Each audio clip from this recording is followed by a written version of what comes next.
Assalamualaikum warahmatullahi wabarakatuh. Pada praja sekalian, pada pertemuan yang berikut ini kita membahas tentang penentuan batas laut, danau, dan sungai. Danau, kita sudah pernah membahasnya kemarin, pertemuan kemarin.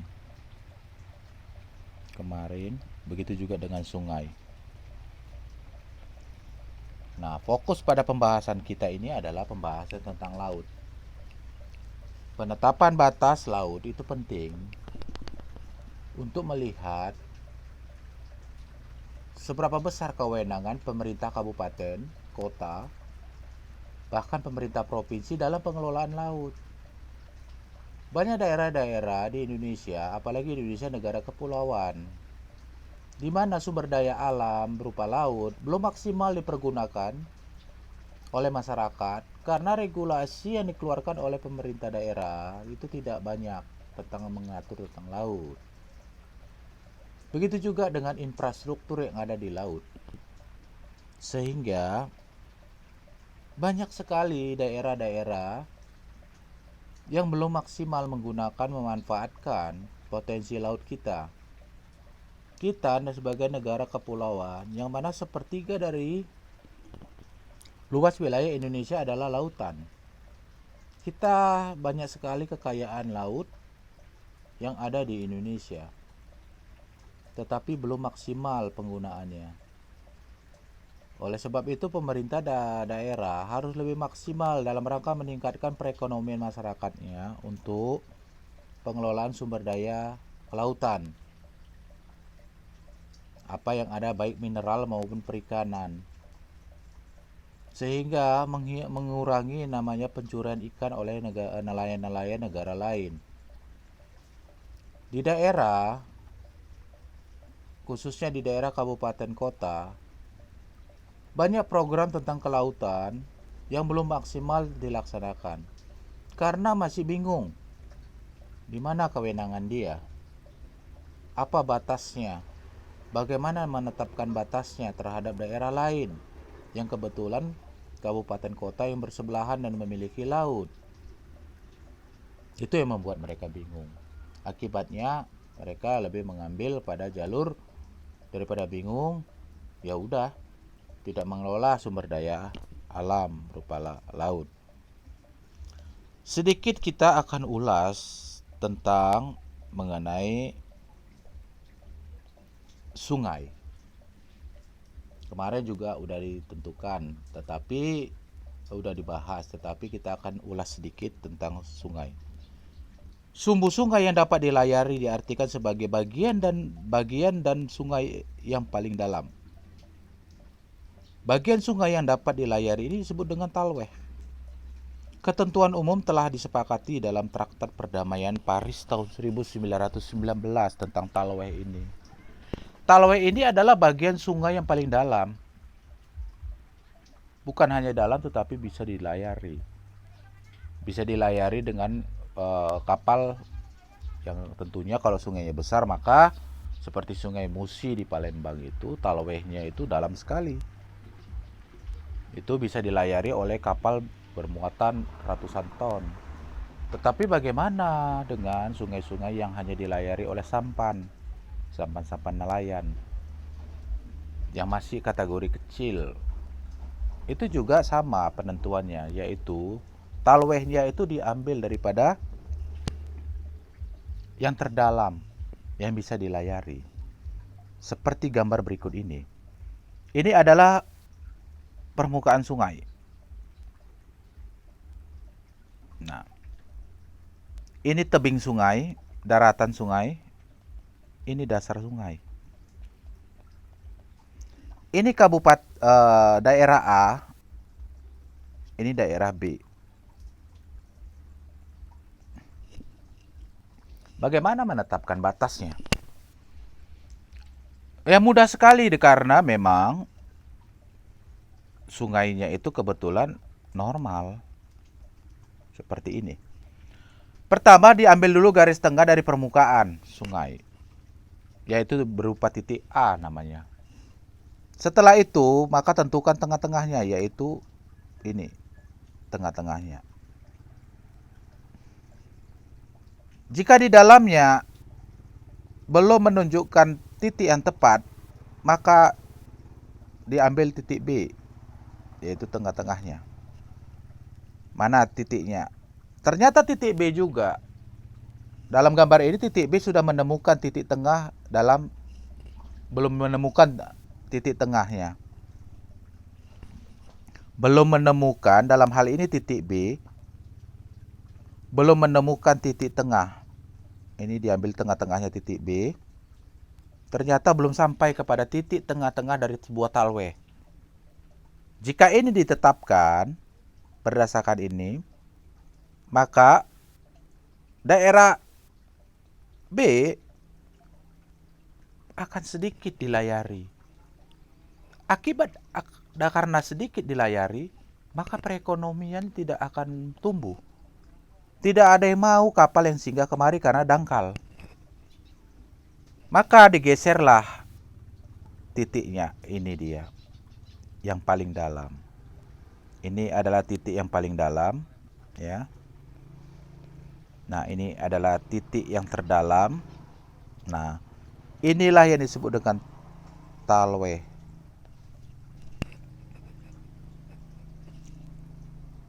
Di mana talweh ini apabila kita melihat di permukaan sungai, seolah-olah daerah A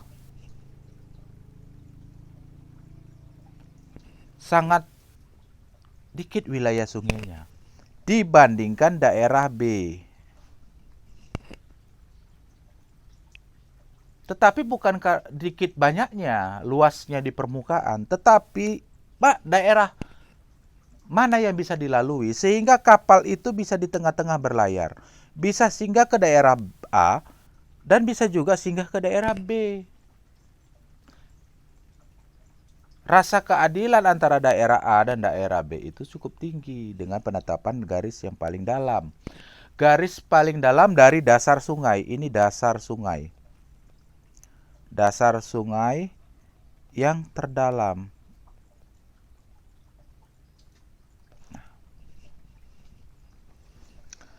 Berikutnya, saudara-saudara sekalian, yang pertama adalah dengan menetapkan titik tengah. Nah, ini keterangannya. Dan kedua tepian sungai yaitu A yang merupakan titik tengah dan jarak antara titik A1 dan A2. Lokasi titik A1 A2 terletak pada tepian sungai yang tadi. Nih. Ini adalah tepian sungai, menentukan tepian sungai titik A. Pada kedudukan air tertinggi yang dapat dicapai oleh sungai tersebut. Untuk menetapkan lokasi perbatasan titik A, maka kedua titik A1 A2 harus ditetapkan berdasarkan persetujuan kedua belah pihak. Maka ini titik B adalah hasil persetujuan. Dasarnya apa? Di mana letak talwehnya?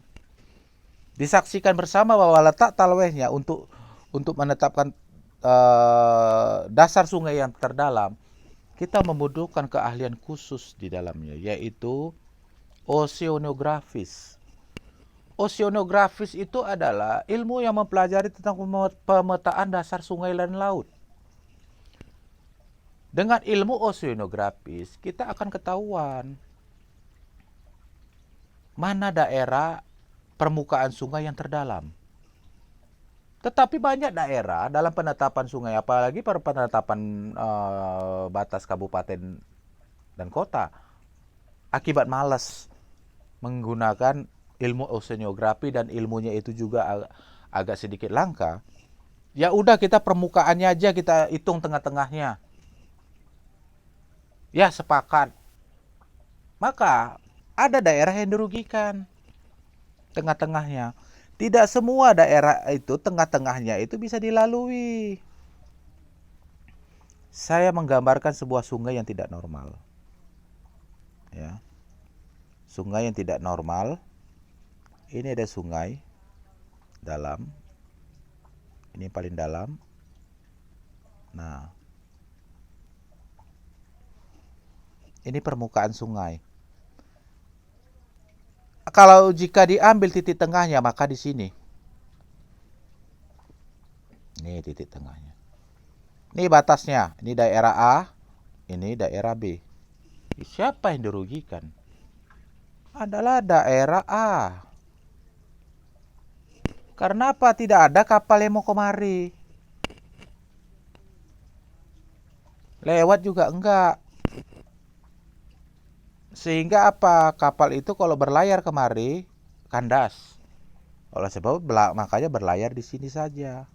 Sehingga daerah A tidak mampu membuat dermaga di sini. Daerah B membuat dermaga di pinggir saja. Daerah A membuat dermaga dengan model seperti ini. Sehingga kapal itu bisa merapat ke kiri dan merapat ke kanan, merapat ke daerah A dan merapat ke daerah B. Dampaknya terhadap perekonomian rakyat. Di mana perekonomian rakyat yang di tepi sungai itu sangat tergantung kepada sirkulasi barang yang yang dibawa oleh kapal-kapal. Nah, yang berikutnya juga kita akan gambarkan bagaimana sebuah sungai itu sendiri. Sungai tidak semuanya di tengah-tengah bisa dilayarin. Seperti ini, sungai. Sungai. Ada sungai yang bisa dilayari seperti ini. Ya, saya gambarkan dengan warna yang berbeda. Pertama bisa dilayari di tengah. Setelah itu bisa dilayari di sini. Setelah itu bisa dilayari di sini. Setelah itu bisa dilayari di sini. Karena apa? Kenapa seperti ini? Sungai selalu saja mengalami sedimentasi atau pendangkalan. Akibat apa? 1. Bencana. 2. Pengikisan. Terjadi pengikisan di daerah sini, daratan, maka daratan itu bisa lari kemari. Pengikisan namanya. Nah, ini daerah sungai. Untuk itu maka talwehnya itu akan diukur. Nah, ini titik batas.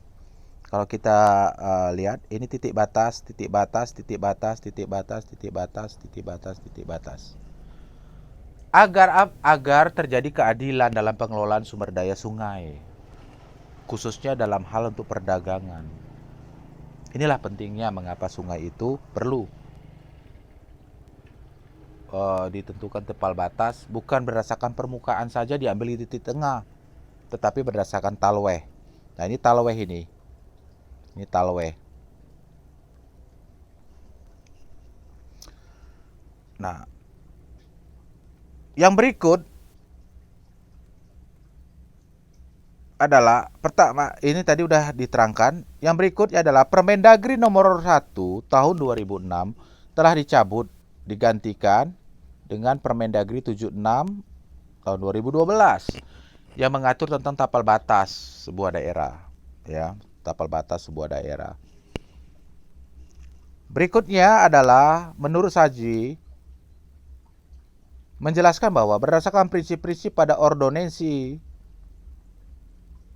setiap pulau di wilayah Indonesia hanya mempunyai wilayah laut teritorial sejauh 3 mil dari garis pantai, sehingga laut yang memisahkan pulau-pulau merupakan laut bebas. Ini pulau-pulau, ini mengenai laut ya, ini pulau, ini pulau. Ini 3 mil. Ini 3 mil. Ini milik pulau A. Milik pulau A, ini pulau B. Ini laut milik pemerintahan pulau B. Nah, yang dimaksud dengan sawi ini adalah ini milik pulau A, pulau B, ini milik pulau A. Nah, ini adalah lautan bebas. Lautan bebas diurus oleh negara. Kenapa diurus negara? Karena lautan bebas itu menyangkut tentang hukum internasional. Pemerintah daerah, semua daerah otonomi, kabupaten dan kota dan provinsi, semua urusan diserahkan kepada pemerintah kabupaten kecuali urusan diplomasi luar negeri. Untuk itu, laut, maka laut adalah diplomasi luar negeri. Oleh sebab itu, diplomasi luar negeri atau hubungan luar negeri, perjanjian luar negeri dan sebagainya itu tidak ada memiliki kewenangan pemerintah daerah. Makanya laut bebas itu dikelola oleh negara. Berdasarkan kesepakatan internasional yang difasilitasi oleh Perserikatan Bangsa-Bangsa. Berikutnya, pada tanggal 13 Desember 1997, pemerintah Indonesia mengeluarkan deklarasi Juanda yang menyatakan bahwa negara Republik Indonesia merupakan negara kepulauan, archipelagic state. Danau Saputro dalam Sawi menjelaskan bahwa publikasi deklarasi Juanda ini tidak mendapatkan perhatian khusus dari masyarakat internasional. Sebaliknya, berbagai reaksi dan protes keras datang dari luar negeri. Hal ini disebabkan karena melalui deklarasi ini, laut yang dulunya merupakan bagian laut bebas berubah menjadi perairan pedalaman. Artinya, bukan perairan dalam, perairan pedalaman yang dikelola oleh negara Indonesia. Ini pulau, ini kewenangan provinsi atau pulau A,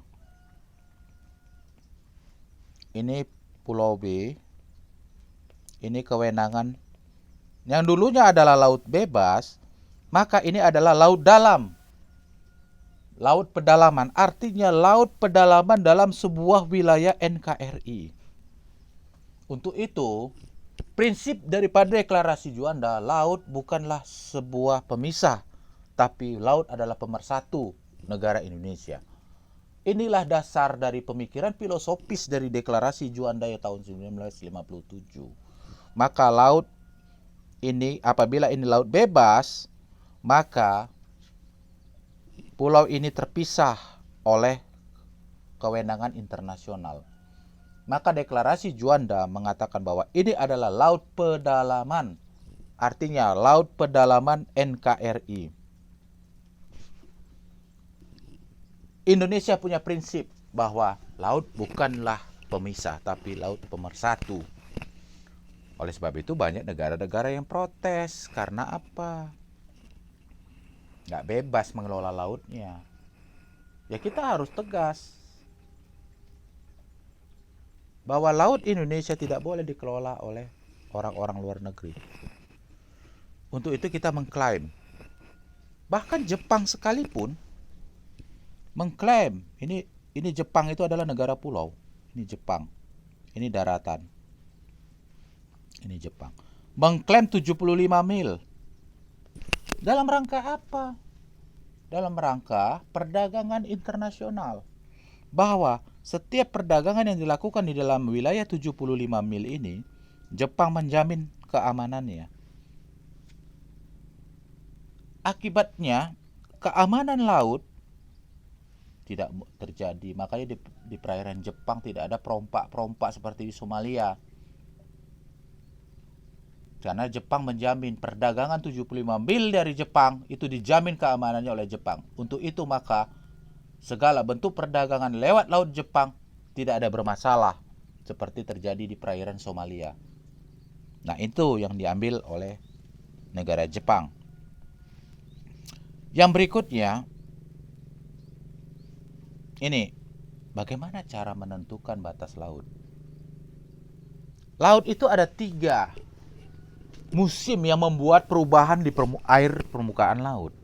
Yang pertama, garis air tinggi. Ini pasang besar. Disebut dengan pasang besar kalau orang-orang nelayan bilang.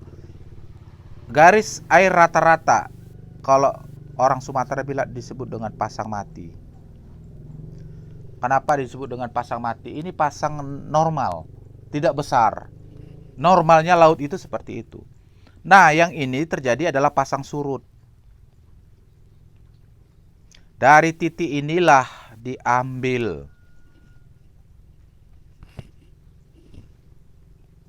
12 mil itu. Dari titik ini. Di dalam 12 mil itu terbagi mana wewenang kabupaten, mana wewenang provinsi dan kota, wewenang kabupaten kota dan mana kewenangan provinsi. Bagaimana cara menentukannya? Apabila pulau-pulau itu tidak datar seperti ini. Kita ketahui bahwa pulau itu tidak datar dan tidak ada yang jadi datar. Ini kepulauan. Ini daratan. Ini zona pasang surut atau disebut dengan pantai. Garis pantai. Ini garis pantai ini. Pantai itu tidak ada yang datar. Ini zona pasang surut. Garis inilah kemari 12 mil dari paling ujung, bukan dari sini. Kalau diambil dari sini 12 mil, maka ini bisa wilayah wilayah laut pedalaman yang dikelola oleh pusat. Maka diambil dari sini. Diambil dari sini. Ini dia. Inilah titik awal dari 12 mil. Diambil dari sini. Sehingga akan ketahuan. Ya. Sehingga akan ketahuan. Ini kewenangan provinsi, kewenangan kabupaten, ini provinsi, dan ini kewenangan negara. Di sini jelas sekali bahwa mana kewenangan provinsi, mana kewenangan kabupaten dari titik ini. Ini kewenangan kabupaten, ini provinsi. Nah, ini negara, laut pedalaman. Nah, itu. Sehingga provinsi kabupaten akan lebih jelas bagaimana mengelola laut dan sampai di mana dia bisa mengelola laut itu. Ya. Sehingga bisa memaksimalkan yang namanya pemanfaatan sumber daya laut. Lalu bagaimana tentang penarikan garis batas pada pulau dan gugus pulau yang berjarak lebih dari 2 kali 12 mil? Ini banyak terjadi di Indonesia. Nggak usah jauh-jauh, DKI Jakarta itu lebih dari 12 mil. Dengan kepulauan 1000. Begitu juga dengan Kepulauan Riau. Bagaimana Natuna dengan ibu kota provinsinya Pulau Pangkal Pinang. Itu bahkan 3 kali, bahkan 5 kali dari 12 mil. Seperti ini. Cara bagaimana mengambilnya adalah ini pulau A, di pulau B, ini pulau B, pulau B. 8 mil itu mutlak, itu masing-masing pulau ada memiliki. Ini 8 mil. Ya. Lalu pulau ini 8 mil di sini. Nah, dari sini ini adalah kewenangan pulau tersebut. Apa dia kabupaten, apa dia provinsi. Ini kewenangan dia. Nah, ini kewenangan daripada provinsi. Nah, ini apabila pulau ini sebuah provinsi, maka kewenangan dia sini. Anggaplah pulau ini provinsi dan provinsi. Nah, kalau kabupaten ya stop, ini 4 mil, yang ini provinsi. Misalnya provinsinya di sini. Ini adalah kewenangan provinsinya. Ini ada kewenangan provinsinya. Nah, 4 mil kabupaten, 12 mil provinsi. 24 mil dan seterusnya itu adalah laut pedalaman Indonesia. Itulah disebut laut pedalaman. Ini laut pedalaman Indonesia. Dikelola oleh pemerintah pusat. Terutama yang ke sana. Sehingga masing-masing ke daerah memiliki kewenangan masing-masing dan tahu bagaimana mengelolanya. Ini apabila dalam satu provinsi. Bagaimana dengan daerah yang berada provinsi yang berbeda? Nah, provinsi A, provinsi B. Seperti apa ini? Perbatasan Bali dengan Jawa. Mana kewenangan Bali? Mana kewenangan Jawa Timur? Kewenangan Jawa Timur ini, kewenangan Bali ini, kewenangan kabupaten-kabupaten seperti penyeberangan yang ada di Bali itu, yang ke Bali dari Jawa Timur itu seperti kabupaten kabupaten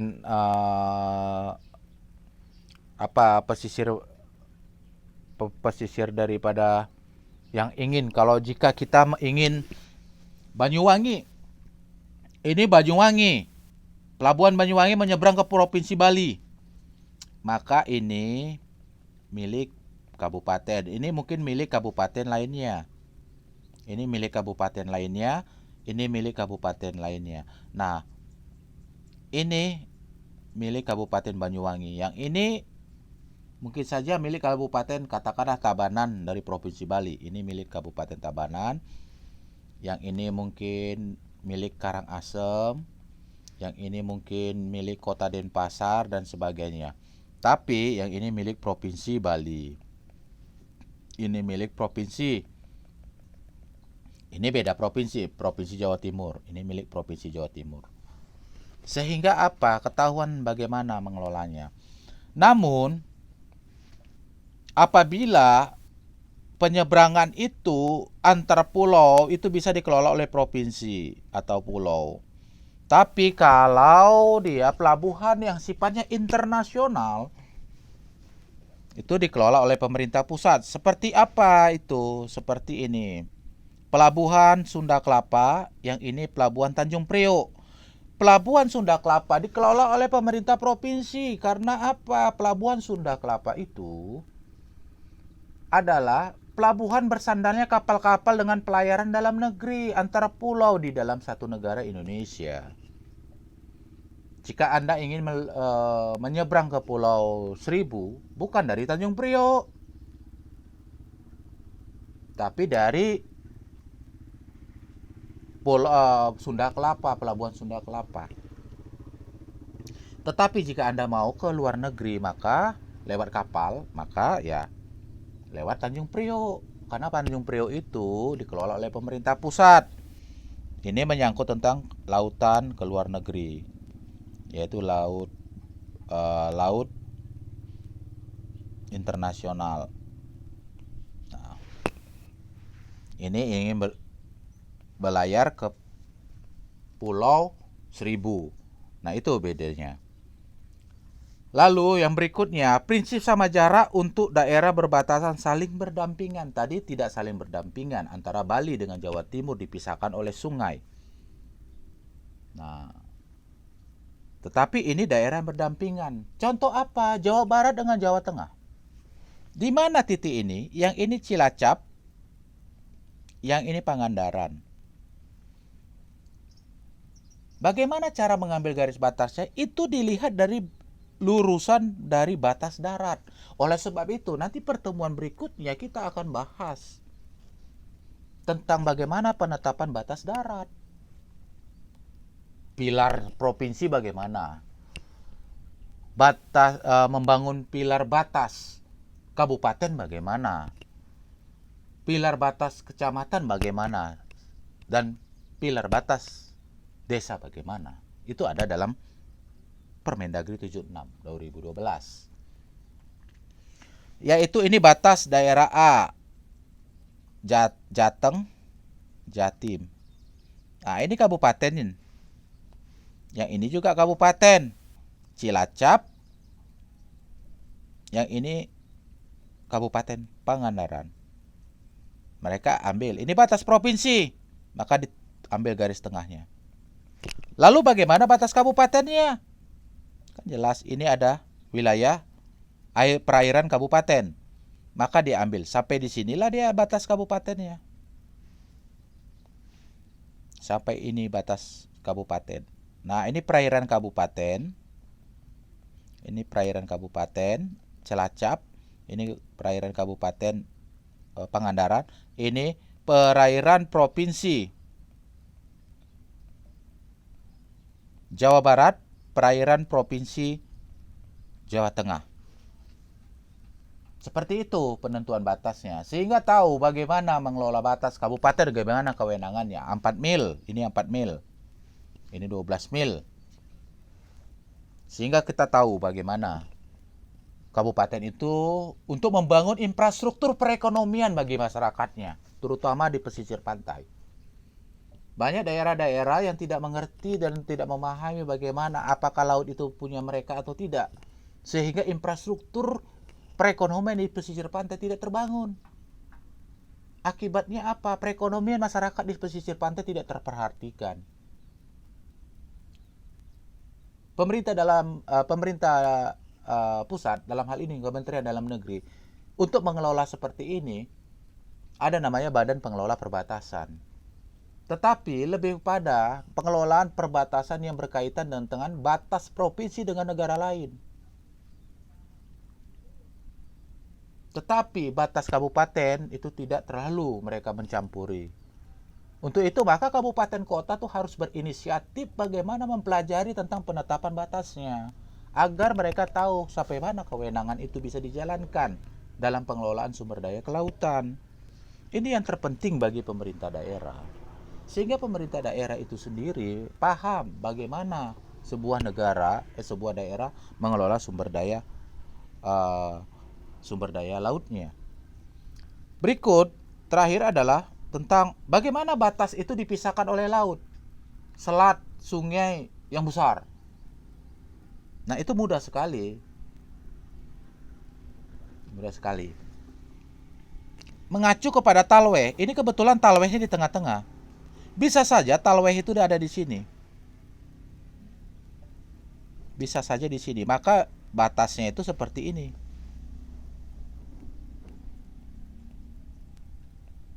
Nah, bisa saja seperti ini.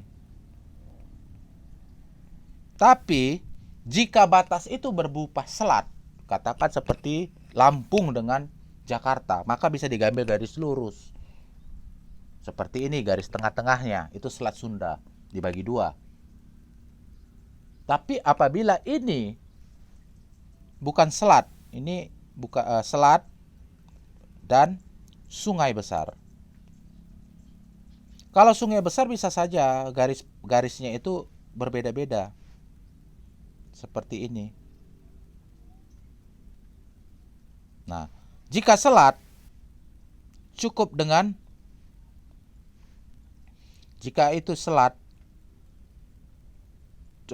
itu cukup dengan garis lurus. Karena semua bisa dilayarin. Selat itu adalah lautan. Semuanya bisa dilayarin. Ini garis pantai. Ini kewenangan kabupaten, ini kewenangan kabupaten, dan ini kewenangan provinsi. Laut provinsi. Kebetulan ini adalah selat. Karena kewenangan pengelolaan laut provinsi. Ini dia. Kewenangan pengelolaan laut kabupaten kota. Ini dia. Berarti ini laut, selat, atau disebut dengan selat. Ini daratan. Daratan provinsi A. Ini provinsi B. Batas seperti ini banyak terjadi di Indonesia. Contoh, NTT dengan NTB. Bali dengan NTB, Bali dengan Jawa Timur, Lampung, ya, Lampung dengan DKI Jakarta, atau Banten. Ya. Yang berikutnya Sulawesi Selatan. Ya, Sulawesi Selatan dengan Kalimantan dan sebagainya. Banyak sekali karena Indonesia itu negara kepulauan.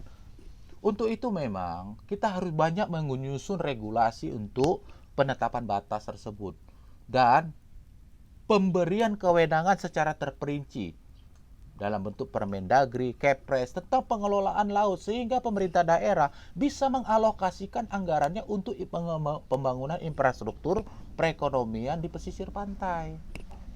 Banyak laut-laut yang belum bisa dikelola. Hanya dikelola apa? Hanya sebatas pengelolaannya untuk objek wisata, belum untuk hal-hal yang lebih tinggi, misalnya industri, misalnya dermaga dan sebagainya. Nah, saudara-saudara sekalian, pada pertemuan ini kita fokus membahas tentang laut, perbatasan laut. Nah, untuk kedepannya kita akan membahas tentang daratan, karena daratan itu berkaitan tentang pilar. Kalau di laut tidak ada pilar, yang ada di daratan. Untuk itu saya tutup dengan wabillahi taufiq walhidayah. Wassalamualaikum warahmatullahi wabarakatuh.